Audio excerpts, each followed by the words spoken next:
Paul Heyman betrays Roman Reigns at Money in the Bank. Bold predictions for Money in the Bank 2023. Plans for Randy Orton at WWE Money in the Bank. Bray Wyatt finally returns to WWE and joins the Judgment Day. Surprising opponent for Logan Paul at SummerSlam leaked. Finn Balor's new nickname ahead of WWE Money in the Bank. Cody Rhodes' sister attacks Roman Reigns. Let's jump right into it. Bold predictions for Money in the Bank 2023. On July 1, 2023, the WWE Universe is set to witness an epic night when the promotion presents Money in the Bank live from the O2 Arena in London, England. The PLE is stacked with some of the biggest matches and the traditional MITB ladder match. From the matches to the rivalries, the premium event has every ingredient to succeed. While this is a major positive, it has also led to much talk and rumors in the WWE Universe. Many are interested in knowing the possible scenarios that could take place at MITB. Today in this piece, we will discuss 5 possible things that could happen at this year's MITB. Number 5. Damian Priest wins Money in the Bank. This year's MITB ladder match has some of the most phenomenal names in recent years. With the competition being fully stacked, according to most, LA Knight seems to be the favorite to win this competition. However, there is a possibility that things might take a different turn. In the MITB ladder match, there is a chance that Damian Priest could go on to shock everyone by winning the briefcase. If this happens, it could also lead to an interesting storyline involving Judgment Day's dissolution. If Priest's faction member Finn Balor defeats Seth Rollins for the World Heavyweight Championship, there could be a storyline where Priest could cash in his contract on Balor. This then could lead to a very interesting storyline. Number 4. Trish Stratus wins the women's Money in the Bank. Throughout her career, Trish Stratus did everything a WWE superstar could do. From being involved in memorable feuds to winning world titles, Stratus has cemented her legacy. However, she could further add to her illustrious career at Money in the Bank by winning the briefcase. If Stratus wins the contract, it could lead to a very interesting match between her and Rhea Ripley. Considering the latter is one of the biggest stars in the WWE, a feud with a legend like Stratus will only do her good. It will help her further consolidate her reign as champion. Number 3. Matt Riddle beats Gunther for the IC title. If some of the current title reigns are to be examined in the WWE, it would seem as if the company is updating its history books. From Roman Reigns' dominant reign to Gunther now being on the verge of becoming the longest reigning Intercontinental Champion, the WWE seems to be interested in creating records. At least that is what the perception would be. However, that can change at Money in the Bank. Matt Riddle can defeat Gunther for the latter's IC title, and this will indeed be a major upset considering how dominant the Austrian has been in recent times. For the past few weeks, Gunther and his Imperium teammates have given Riddle a hard time. At Money in the Bank, the original Bro will do everything he can to overcome the force named Gunther. Number 2. Drew McIntyre returns to attack the winner of the World Heavyweight Championship. Reports of Drew McIntyre returning to the WWE at Money in the Bank are doing the round. If that is to happen, there couldn't be a better opportunity for the Scottish wrestler than to attack the winner of the World Heavyweight Championship at MITB. Seth Rollins will defend his World Heavyweight Championship against Finn Balor at Money in the Bank. Regardless of who wins between the two, interference by McIntyre can cause a lot of excitement within the WWE Universe. Whether he faces Rollins or Balor, either feud can entertain wrestling fans. With so much time spent away from the ring, it will be interesting to see what Drew McIntyre can do upon his return. Number 1. Rikishi makes an appearance during the Bloodline match. At Money in the Bank, Roman Reigns will team up with Solo Sikoa to face the Usos. This match is going to be a grudge match after the Usos decided to part ways with Roman Reigns and the Bloodline. While the match has many excited in the WWE Universe, a potential appearance from Rikishi could spice things up. He is the father of the Usos and the cousin of Reigns. For quite some time now, Rikishi too has been teasing an appearance. If the WWE legend decides to return, there is a variety of different scenarios that can play out and which will leave fans entertained. Rikishi's return will only add to the already exciting storyline of the Bloodline. Plans for Randy Orton at WWE Money in the Bank. Randy Orton was last seen on WWE programming 13 months ago when he made an appearance on Friday Night SmackDown. Since then, the Viper has been away from the company due to a back injury. In his time off, Orton has been focusing on recuperating and getting healthy. While certain reports originally stated that the 14-time world champion might never return to the ring, things have changed since. In a recent update about Orton, Kurt Angle mentioned that the Viper has recovered from his surgery and he is good to go. This scenario now makes a Randy Orton return at Money in the Bank highly possible. In this piece, we will look at 4 things Orton can do if he makes a return at Money in the Bank. Number 4. Randy Orton helps Matt Riddle. Over the last few weeks on Raw, Matt Riddle has been the victim of constant beatings by Imperium. The team of Gunther, Giovanni Vinci, and Ludwig Kaiser has made life difficult for the original Bro. When Riddle takes on Gunther for the Intercontinental Championship at Money in the Bank, the same might happen. However, this time Riddle might not be alone. It would make a lot of sense for Randy Orton to show up at Money in the Bank and back up Matt Riddle. The 14-time world champion could save Riddle Riddle from Imperium and potentially help him win the title. For those unversed, Orton and Riddle are former Raw Tag Team Champions as RK-Bro. However, an injury to Orton led to a halt in the progress of the partnership. But with the Viper now set to make his return, it will be interesting to see if RK-Bro reunites. Number 3. Randy Orton attacks Matt Riddle. If there is one thing Randy Orton is known for, it is being a complete package. While Orton has played a babyface during his run in the WWE, he is also famous for being one of the biggest heels in the company. If Orton returns at Money in the Bank, fans could witness him becoming a villain again. At MITB, Orton can interfere during or after Riddle's title match against Gunther. Not only can the Viper interfere, but he can also potentially attack Matt Riddle, which could lead the two to indulge in a feud that could be carried on for a decent amount of time. Considering the fact that they were partners once, a rivalry between Riddle and Orton would make a lot of sense. It would also help Riddle grow in his career and get the momentum he needs. Number 2. Challenge for the World Heavyweight Championship. If there is one thing Randy Orton loves, it is winning world titles. After all, the Viper is a 14-time world champion. At Money in the Bank, it won't be a surprise to see Orton go after the winner of the match between Seth Rollins and Finn Balor. Between Rollins and Balor, a rivalry with the former would make a lot of sense for Orton, because after Balor competes at MITB, he will have issues to address with the arising conflict within the Judgment Day. But someone like Seth Rollins will need a tough challenger and a great feud going forward. After all, how long can fans expect him to defend his title against different challengers week after week? At the end of the day, Rollins will need a formidable name to compete against, and Randy Orton could be a perfect choice. Number 1. Cost LA Knight the Money in the Bank contract. The WWE Universe's love for LA Knight is not a secret. Since making his debut, Knight has been great on the mic and has put up decent matches, which led to him becoming quite the name in the company. This has also left him as one of the favorites to win the contract at Money in the Bank. But whether LA Knight wins the contract or not, is he ready for a world championship run? While there is no clear answer to such a question, it wouldn't hurt to put Knight in a rivalry against a top superstar like Randy Orton before he proceeds to challenge for a major title. At Money in the Bank, Orton could return and cost Knight his opportunity to win the contract at MITB. This then could lead to a feud that can be very entertaining for the WWE Universe to witness. Bray Wyatt finally returns to WWE and joins the Judgment Day. Bill Apter recently spoke about the possibility of Bray Wyatt returning to WWE and becoming a member of the uber-popular Judgment Day. Wyatt has been absent from WWE's programming for over 4 months. He was set to have a match against Bobby Lashley at WrestleMania 39, but it was scrapped after the Eater of the Worlds was pulled from TV. Earlier, Bray Wyatt was released from the promotion in 2021. However, once Triple H came into power, he brought Wyatt back in September 2022 amid much fanfare. The initial hype died down due to fans struggling to stay invested in his Uncle Howdy storyline. On Sportskeeda Wrestling's Unscripted, Bill Apter pitched an intriguing idea for the 36-year-old's return. The veteran journalist suggested the former WWE champion become a member of the Judgment Day upon his return. How about bringing Bray Wyatt back into the Judgment Day, said Bill Apter. Furthermore, the Hall of Famer journalist stated that the entire Wyatt family should reassemble and align with the Judgment Day on Raw. Put the Wyatt family them in the Judgment Day, yeah, added Apter. If a recent report is anything to go by, WWE has plans to bring the former Universal Champion back into the fold soon. It was noted that the 36-year-old was expected to perform on the Raw brand, and that the company was hoping he would compete at SummerSlam 2023. While there are mere rumors for now, it's safe to say Wyatt's return to become a major talking about among fans if it materializes and could further boost ratings. What do you make of Bill Apter's pitch about Wyatt joining the Judgment Day in WWE? Sound off in the comments section below. Surprising opponent for Logan Paul at SummerSlam leaked. Logan Paul surprised the wrestling world when he announced he would be in the Money in the Bank ladder match. The YouTuber resurfaced on WWE TV recently after last competing at WrestleMania 39. The Maverick will join 6 other superstars this Saturday night in the UK to secure the MITB contract that guarantees a future championship match. While there were rumors of him facing John Cena at the biggest party of the summer, those plans are probably scrapped. A new report by Zero News via WrestleBuddy has emerged that Logan Paul is likely to face SmackDown's newest resident, Grayson Waller. The latter could even appear at Money in the Bank to cost the Maverick the ladder match. The upcoming segment on SmackDown is apparently meant to set the stage. The braggadocious Aussie has settled into his role quite well in the blue brand, as WWE is slowly introducing him to the main roster audience. There were subtle teases that hinted at a feud against AJ Styles soon, but the veteran has resumed his rivalry with Karrion Kross. From Ricochet to Bad Bunny, and even World Heavyweight Champion Seth Rollins, there have been several rumors about Logan Paul's opponent at SummerSlam. Grayson Waller has previously mentioned Logan Paul as the right opponent for him. On the grandest stage, stage, no less. The 33-year-old also revealed that he wishes to expose the internet star. The Grayson Waller effect will feature Logan Paul this Friday night as SmackDown emanates from the O2 Arena in the UK. Speaking to Megan Morant backstage, Waller addressed his time on the blue brand thus far. "It's been a wild ride since I got to SmackDown. The Grayson Waller effect has always been a big talk show. Week after week, I have the biggest stars. Tonight, I have Pretty Deadly, the future tag team champions. I had Charlotte Flair on the show, possible future women's champion. But we're going to London, England. The night before Money in the Bank, we have to go big. I had to go to the biggest star I could find, and there was no bigger star than the social media superstar Logan Paul," said Waller. Grayson Waller added that despite other WWE superstars' supposed dislike towards the Maverick, he feels a sense of kinship towards him. Since being drafted to the blue brand, Grayson Waller has not had a proper feud or even a match. Could Logan Paul be his first opponent? Are you interested in a feud between Grayson Waller and Logan Paul? Sound off in the comments section below.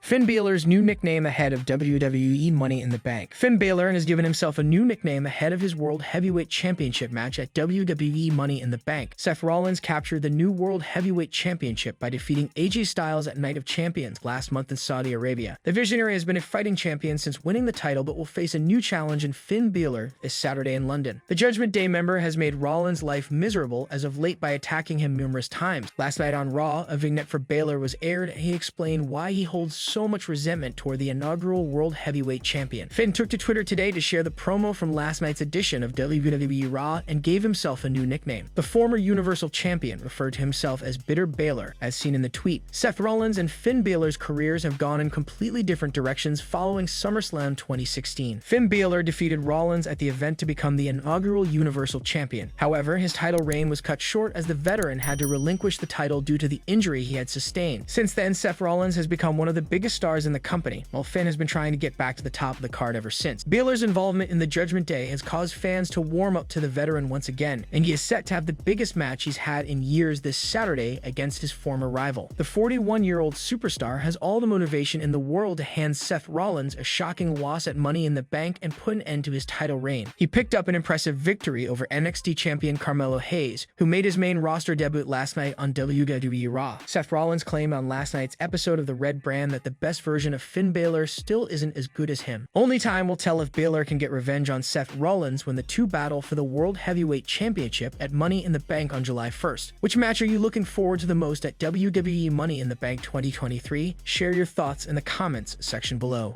Cody Rhodes' sister attacks Roman Reigns. Roman Reigns won't be happy with Teal Rhodes' latest comments about him during a recent interview. The Tribal Chief beat Cody Rhodes in the main event of WrestleMania 39 earlier this year. It took quite a lot on Reigns' part to defeat Rhodes. Ultimately, Solo Sikoa's interference ended things for the American Nightmare. Cody Rhodes' sister Teal recently briefly chatted with John Paz and shared her thoughts on Roman Reigns' victory over Cody at Mania. When asked if she has any ill will towards Reigns, here's what she had to say. "I'm real big on revenge, hurt feelings. It's kind of my thing. So many. Seth, who I think is just phenomenal talent. But yeah, another dusty guy that Cody feuded with since he's been back, and they've had some incredible trio of matches. But yeah, I definitely have some beef with Roman for sure," Teal said. At WrestleMania 39, the Tribal Chief met Cody Rhodes in the main event of Night 2. The contest was held for Reigns' undisputed WWE Universal title and lasted just over 30 minutes. There were many points during the bout where it felt that Cody would put Reigns down. Unfortunately, the Bloodline's interference was too much for Cody, and he lost the high-stakes match. Cody Rhodes never got his rematch with Roman Reigns. Brock Lesnar attacked him on the Raw after WrestleMania 39. This led to a singles match between the duo at Backlash 2023, which Cody surprisingly won in less than 10 minutes. The Beast Incarnate exacted revenge on Cody at Night of Champions and picked up a win over him at the event. A rubber match is seemingly on the cards between the two megastars somewhere down the line. Share your reactions to Teal saying she has beef with Reigns in the comments section below.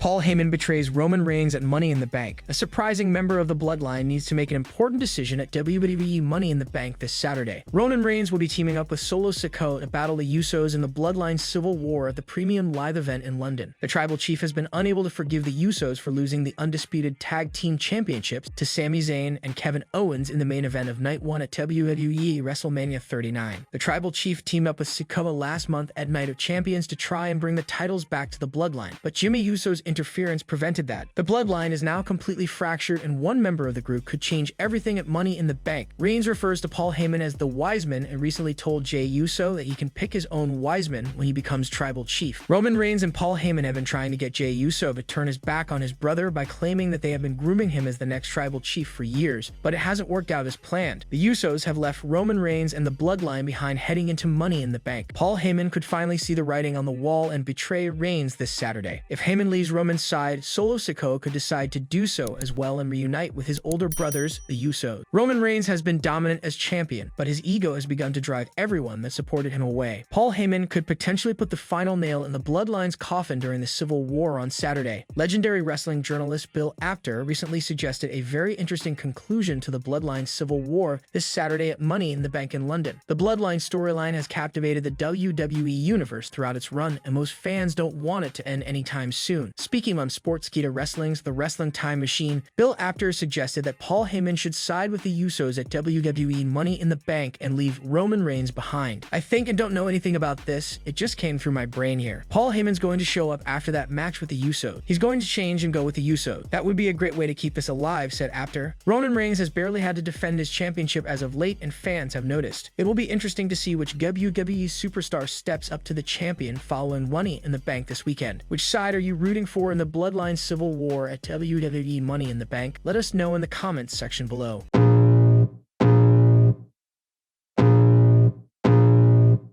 I can feel the blood creeping up from the heathens. Got will, got fight, got pride, got reason. If they wanna go eat, then you know I'm gon' feed them. If you're coming for me, hope you're ready for a demon. I got eyes in the back of my head, I'm seeing. Take me